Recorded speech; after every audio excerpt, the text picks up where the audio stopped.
if you've ever wanted an episode of the To Be the Church podcast that talks about retirement, the TV show The Chosen, Jesus being raised from the dead, and Christmas music, have we got something for you today?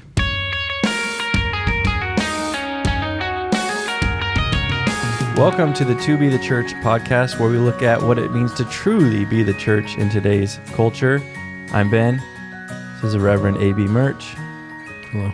Ty. Hello. Clarence. How are you guys doing? Doing well. How are you Good, doing? man. We are in the throes of the month of November. We are right in it. What are you guys thankful for? Rain.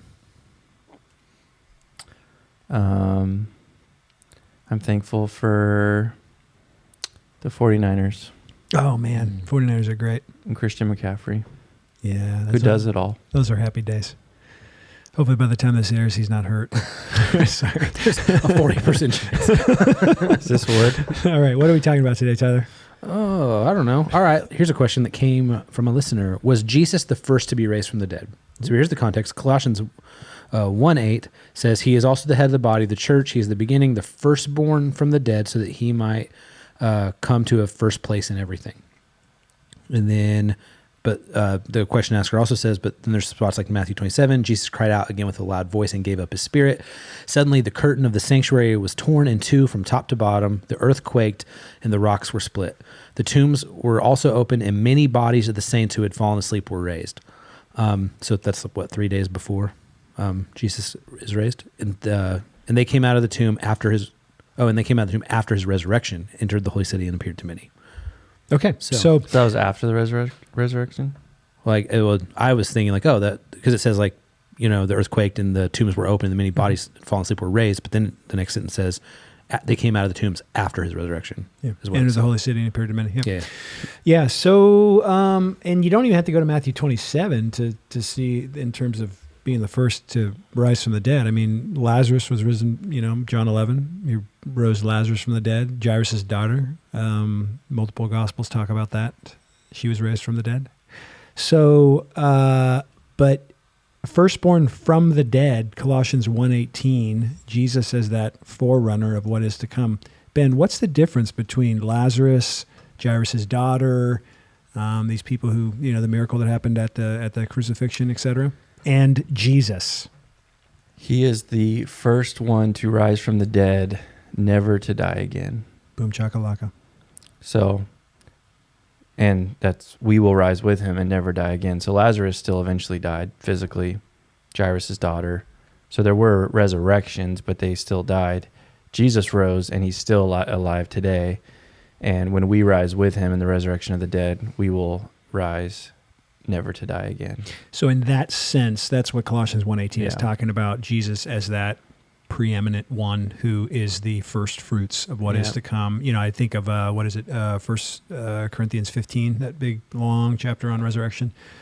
And that can explain in more detail the resurrected body of Christ and as the first fruits and forerunners of what will come as we are experience the resurrection ourselves. Mm-hmm. Yeah. So yeah, that was a really simple. Great So I episode. thought that question was going to take a little longer. You guys want to call it a day, or you want to pull another question from the list here? I I have a question for Andrew. Ooh, okay. How dare you? Who do you think you are? Just kidding. I love you. This one's been on here for a while. Do you guys have thoughts on the Chosen show? Zero. I have not seen it. I've never seen it. Yeah, me neither. You haven't either? None of us have ever seen it? No. This is kind of a big deal, right? Like a lot of people are talking about It it. is, and yeah, they're like whenever we got that question, I actually Googled like why would somebody have an issue with it? Like what's the problem with it? And there's some fascinating like thoughts out there as to why someone shouldn't watch it. Is it like what's the Chosen? It's like a Jesus thing, or it's like a disciples? Like what's the plot? I literally Yeah. have no idea. It's like a dramatization of a lot of like the scriptural stories involving Jesus' Yeah. life with the disciples and stuff. What was the one that came out like Right. 6 years ago, 8 years ago that was real popular? Passion of the Christ? No, that was like 20 years ago. There's another show, remember?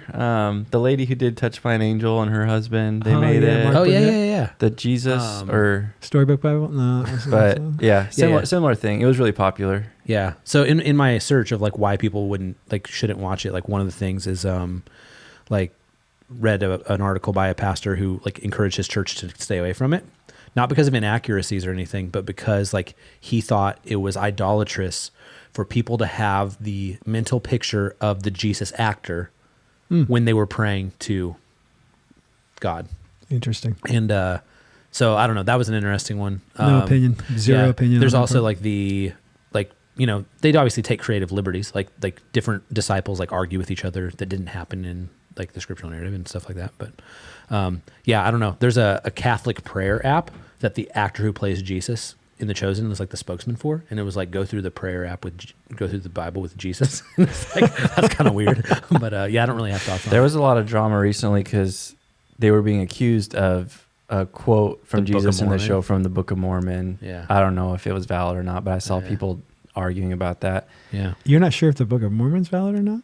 If they actually quoted it in the show. We don't prepare for these. Yeah. I do think, I don't know. I think that's interesting about needing a visual and how that can not be a good thing. How If long God- can we talk about something none of us know anything about? Here's Yeah, a real Probably question. hours, my guess. Keep Yeah. going. Keep going. I was just going to say, like, if God could have sent Jesus during the time when there were video cameras, and that could have been the way he recorded his revelation down through the ages, but It's interesting. he didn't. He had it spread first by preaching and then by that preaching being written down. So that was intentional. So should we, I don't think it's wrong to pursue video of it, but like, I don't know. We're not, I think images can be dangerous. That's biblical, but Interesting. Yeah. I don't have a problem with it. I don't, Yeah. So whoever sent this question in back in May, we're very sorry that we May. that it took us this long and that we still have no thoughts about it. Yeah. None of us So, have seen it. That's yep. amazing. All right. All right. I'll give you guys a choice here. You want to do a little lyrical analysis? Remember a few weeks ago we did some lyrical analysis, and we ended up doing songs that weren't asked about, but then we never got to the one that was asked. We also have questions about is retirement biblical? Questions about disagreeing as Christians. I think Let's we might go- already talked about that. Let's go to the retirement one. Okay. I have no idea what that Okay. is. Yeah. So retirement. It's like when someone stops working. Yeah, and yeah, They've saved up money and Nothing. You got no clue. Yeah. Yeah. Is retirement biblical? That's the question. That's it. Yeah, that's the question. Okay. Does the Bible say anything about retirement, Ben? I don't think so. I don't think so either. Like you have Unless you the mean priests, like death. Didn't the priests have a retirement? Oh, back in the day? There's actually like a the note in Levitical priests. Yeah, like they had a certain window that they. Boy, we answered that too quickly. They did. The Levitical priests had a certain window that they served in, and then at a certain age they were past that window of service. You know, it was like a 20 to 30 year window or whatever. But yeah, that's not. Nothing's prescribed in there. I think when we say, as it talked about, we mean like, does the Bible speak to it in the, like, does it prohibit it or does it prescribe it? And neither of those would be the case in my opinion. But is there biblical principles that come into play as it relates to sort of the American dream of retirement? Work hard, save the money, get all the possessions, and then live selfishly for the last 20, 30 years of your life, Like, is that biblical?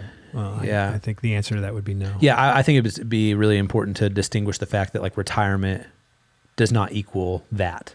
Yeah. Right. Yeah. I think I know a lot of people who in their retirement, I have neighbors right now who are in their late 70s, early 80s, retired missionaries who just spent a lot of money to have their like crawl space. That in our neighborhood, crawl spaces are actually like 15 feet high because of the hills that we're on. They had their crawl space finished into a studio apartment, like for refugees to live in. And it's like, that's how they're spending their 80s, and I think about my grandpa even, who kind of like took over as kind of like the executive pastor of a church that could never have afforded one in retirement, and so, I think how we spend those post-professional working years are very important. Yeah, I think like someone in our shoes, if you were a good steward of your finances and saved enough money to where a church or a ministry did not need to pay you in your later life, so you're not a burden to them, but then you're able to live off what you've saved but still minister for free and those things, that would be very wise and good, rather than saving up just so that you can like vacation all the time and just purely relax, which is not wrong, but like that's kind of the American version is I work and I save just so I don't have to do anything, and people kind of check out, and I don't think that's necessarily good. Yeah, like so is retirement biblical? I think, again, we've kind of talked around the issue of and given the different caveats, but it's like if you were to retire as a Christian versus retiring simply as an American, that might be the way we would differentiate that. An American meaning kind of, hey, this is my stuff, this is what I've earned, and it's for me, right? Versus this is the Lord's, and this is these are kingdom resources that He's entrusted to me, and so I'm going to utilize them in those ways. So yeah, I think that would be what's in view there, and and so it could be you could retire unbiblically or you could retire biblically. I think we might be able to say, maybe, not to put words in anyone else's mouth. All right, so here's a question for you. What is one thing that you really hope to be able to do in those retirement years? Just you personally. Like, there's not a right answer to this. I think I would like to still be doing ministry as long as I am physically able, in some capacity, whether that's teaching or training but I think it would be neat if those opportunities allowed my wife and I to see more parts of the world. I think that'd be cool. So not vacationing just to vacation, but doing ministry with that taking us to places that we otherwise wouldn't see, because a lot of cool places to see out there. So, but who knows what'll happen. You're very futuristic, Tyler. What do you got on this? I don't know. I don't have anything cool. I thought about adding a ministry element to it that I would evangelize in every city I go to, but that would just be over spiritualizing it. I do want to try to hit all 32 NFL stadiums in one season. Hey, one season. Thursday night, Sunday, Monday. Is that even possible? 17 weeks. Yeah, you could do it because like Thursday, Sunday, Monday. And then toward the end of the season, they have Saturday games too. So you'd have to like work your schedule out like really intentionally, but I think you could do it. But the NFL schedule would have to play in your favor. The odds would need to be in your favor, as they say. Yeah. Interesting. But I think that'd be really cool. That would be cool. I don't know. I the thing that came to mind for me is grandkids, but I don't, play with my grandkids. I don't have grandkids. My kids are still very little, but comparatively speaking. But I think that's one thing I'd want to be able to do. I just hope your dissertation's done by then. Dude, I'm going to break your face. I just got a text from Cody that says we've only been recording for 13 minutes, so we got to go to another We got to question. keep going. All right, here's go. one more. Make it stop. One more. This is a really serious one. I feel like I remember this being covered before, but just in case, when is it acceptable to listen to Christmas music? Someone literally sent that question. I know what the Bible says, but there's a lot of the rule in my house. So first week in November, my daughter's birthday is November 2nd. My wife's birthday is November 6th. That's not your birthday, Ben. The rule in our house is, I think it's the first week of November that they start playing it. Although they've already started watching Christmas movies like in late October. So. But yeah, it's an abomination. It might be the last week. Why don't of you show some respect to Thanksgiving? I'm just saying, like it's not me, dude. I have no choice. Who's the man in of the matter. house? Who's the head of the house? Read your Bible. Jesus is, and me. Jesus says, "Stop singing about me so early." Yeah. So I am. That's the rule at our house. Yeah. You're a hardcore post Thanksgiving. Midnight Thanksgiving, Black Friday on, Christmas music till New Year's Eve. And Andrea is like, she does what I tell her. Thank God she doesn't listen to this podcast. I know. I was just gonna say, that's good. Yeah. So if you're not a Christmas music guy, Tyler. No. You're not. And in fact, I've liked it more now that I'm not having to lead it regularly. But this is not my rule. This would be my desire. My desire does not go, but my desire would be Christmas Eve morning through Christmas night, like 2 days. Real Scrooge over here. But the way it ends up playing out at our house is the Monday after Thanksgiving. Okay. So, because like I take Mondays off, and so usually we do Thanksgiving, have the weekend, and then Monday we put up our Christmas tree, or we go chop it down and then do it, stuff like that. So it's like that's kind of the beginning, kind of like when the tree's in the house, which is usually right. You said after Mariah Thanksgiving. Carey CD just on loop. Yeah. Just, Yeah. It switches to the Mariah Carey Christmas after the Mariah Carey Well, that's- throughout the year. Yeah, throughout the year. Yeah. So is anybody in your house a Christmas music pusher? No, nobody No. really cares. Yeah. I mean, they like when we're decorating for Christmas, they'll want to turn it on and stuff. Sure. And then I think the only Christmas movie that my kids like really, really want to watch is Home Alone, Yeah. which is cool with me. I love that movie. Home Alone's great. And you watch it with your kids the first time and you're like, boy, he's Yeah. disrespectful. Look what you did, you little jerk. I am upstairs, stupid. You're like, whoa, don't say that. Don't talk that way to me. Yeah. Yeah. So you go to a Christmas Or to no, he says, New I Year's am Eve. upstairs, dummy. Yeah. Sorry. I am upstairs, dummy. You do Christmas music till New Year's Eve? It's an option till New Year's Eve. I'm Okay, just saying okay. that's the cutoff. Well, the liturgical calendar doesn't actually celebrate Christmas until Christmas Day. They like do only expectation. Right. And then like there's a few weeks of Christmas season from December 25th through, well, it's in sometime in January, I think. But like for me, it's like we've been inundated with Christmas stuff for so long that like I couldn't do it. Like I don't think I could celebrate Christmas from December 25th to January, whatever, 14th or whatever it is. Yeah. But yeah, even getting to New Year's Eve, That would be cool if it didn't really start till like Yeah. Christmas. That'd Yeah. be fun. I'm chopping up our Christmas tree on December 26th and putting it in the fire in the backyard. That's great. Every man. year. Yeah, I have 4 daughters, so I have a different ball game at my place. Yeah. But All right, Cody, we talked long enough for you now? All right, thanks, Cody.